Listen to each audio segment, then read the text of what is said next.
Thank you for joining us for open house today. My name is Paul Harris. I'm the director of the graduate program at LMU for the English MA. Feel free to uh, turn on your camera if you want. I'm going to do just a short informational presentation to share basics of the program. If you've browsed our website, you'll know a lot of this.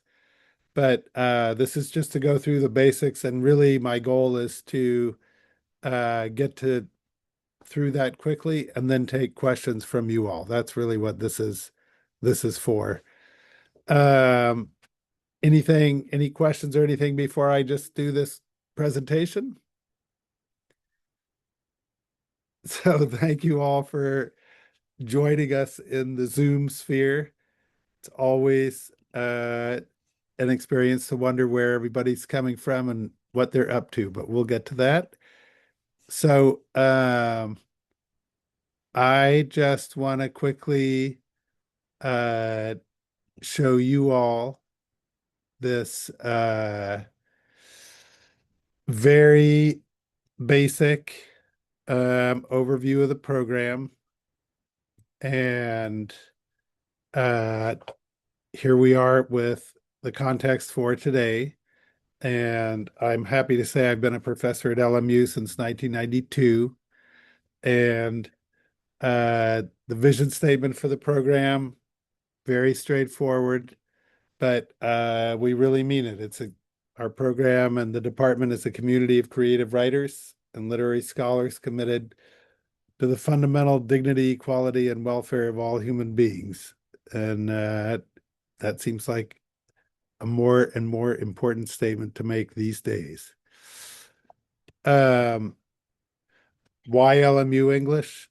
If you're here, you probably already have thought about these things, but in the MA program in particular, small classes, we have an amazingly uh, diverse and varied skills faculty for a small department. We have stars in a number of different fields, and we invite you as a MA student to specialize in one of our three tracks: literary studies, creative writing, or composition and rhetoric, or rhetorical studies.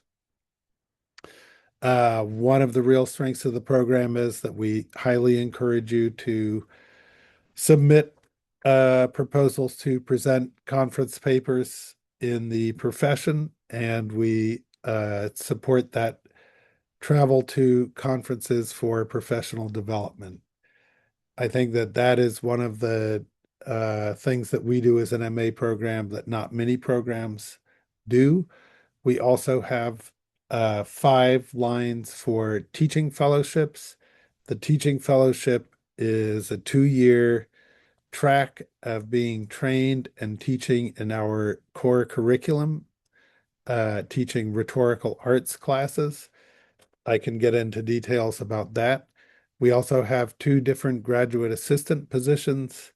One is the graduate assistant who supports my work as director, and the other is a special position that we have working with special collections in our library. That's a kind of research and putting together and curating an exhibition position.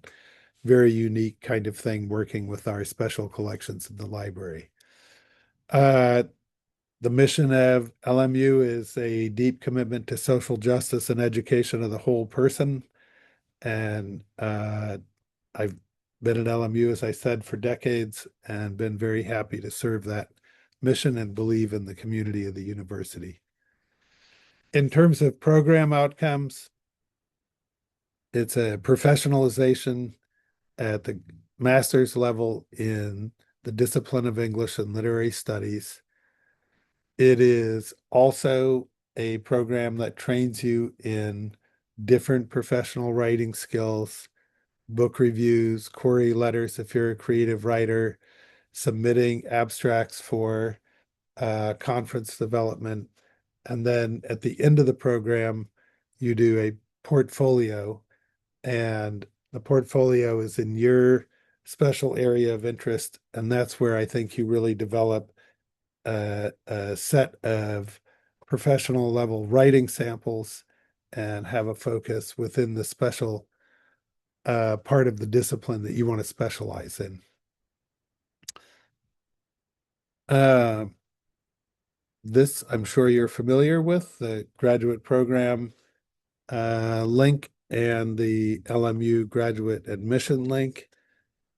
Uh, and these are helpful contacts. If you want to, you can take a screenshot of this.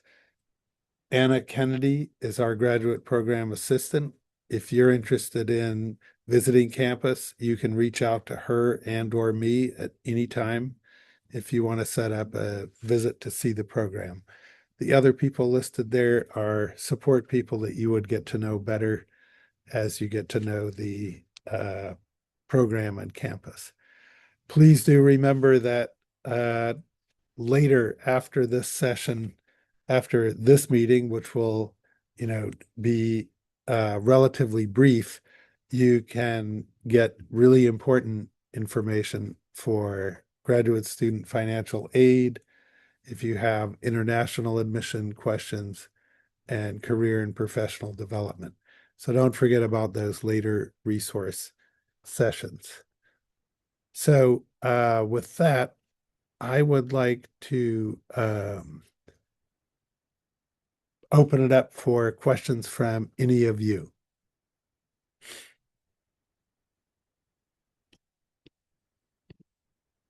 Yeah, go ahead, Faith.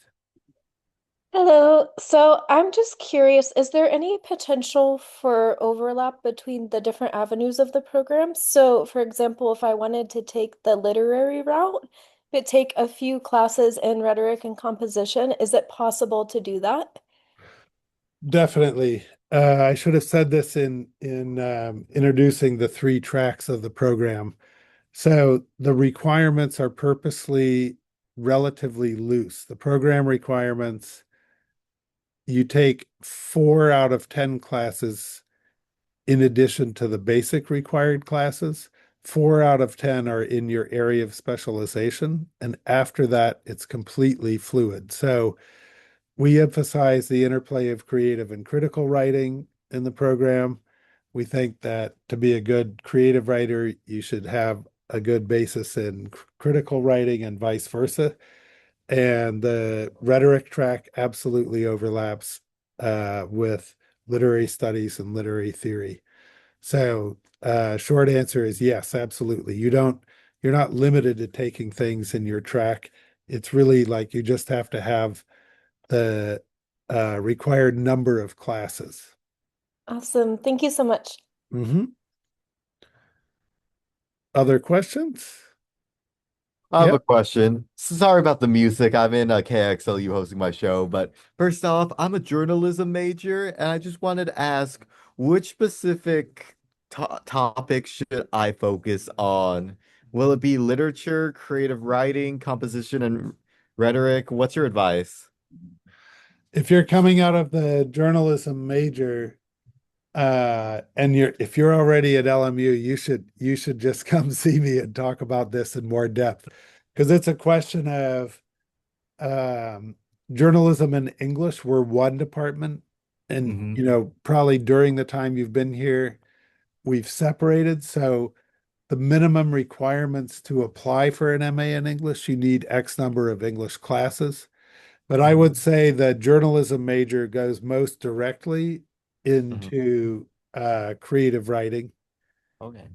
I would just off that's my instinct, but it depends on what kind of work you're interested in doing, in journalism too. And huge shout out to the coolest radio station in the country, KXLU. I mean, seriously. Yes, rock on, 88.9 FM. That's us here on the bluff. All So, in right. other words, with journalism itself, like if I'm majoring, I graduate, I get my bachelor's degree in journalism. I can easily switch over to English. I don't need any English classes beforehand, You per se. you would need some English, but that's why, like, come see me, because we'd look at your transcript and see where the overlap with English already is. Got it. I'll book an appointment with you then. Yeah. Thank you. Yeah. Look forward to meeting you. You too. Uh-huh. Allison? Hi, I have a question about the teaching fellowships. So how many of those are available each year in the English masters? And then is there like a general way that it tends to break down as far as the focus, or I mean the concentration, or is that not really a factor when it comes to giving those out? So we have five lines, Okay. and you are absolutely, do I remember right that you're a poet? Yes.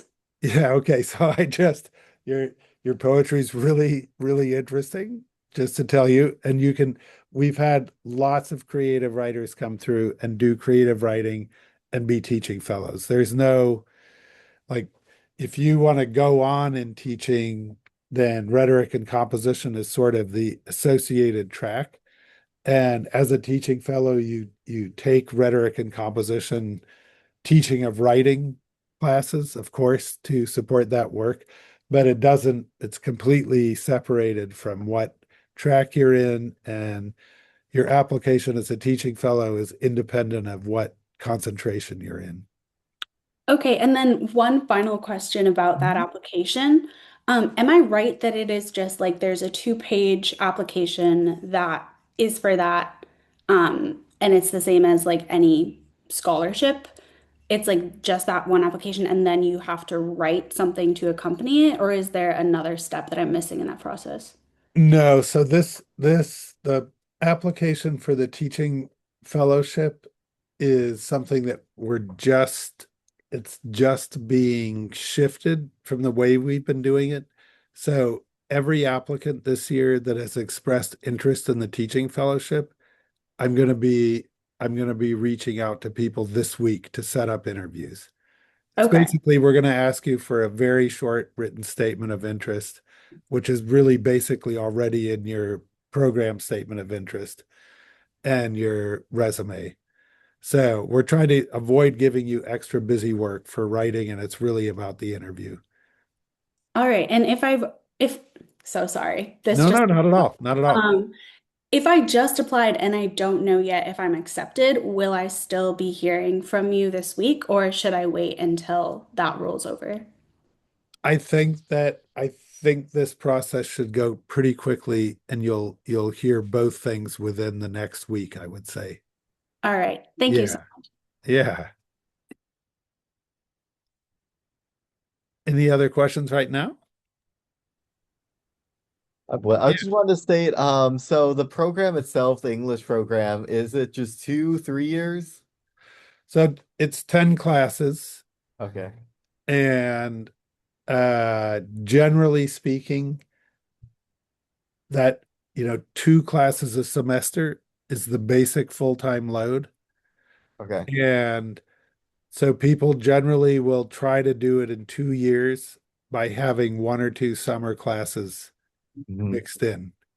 So it's targeted, it's generally the general law, the general pattern is to Hmm. do it in 2 years. Yeah. Yeah. So essentially, can I take more than 2 classes? Like, what's the maximum unit amount? For undergraduate, it's just 18 units. Is it still the Yeah. same? So if you wanted to and you were up for it, if you had the time, you could do three classes a semester and you could be Okay. done, in less than 2 years. But it's still basically it it's just about you can't do it in 1 year. So Yeah. you could do it in a year and a half, but in terms of it's also, the tuition is per credit hour. Oh, yeah. So it's Mhm. not at all the same thing you're facing as in terms of undergrad tuition and saving time and money. It's a different thing that way too. Awesome. This is eye-opening. We should talk more then. I should arrange Yeah, with you in the future. yeah, yeah, definitely come by. Hmm. Sweet. Thank you. Hmm. Anyone else right now?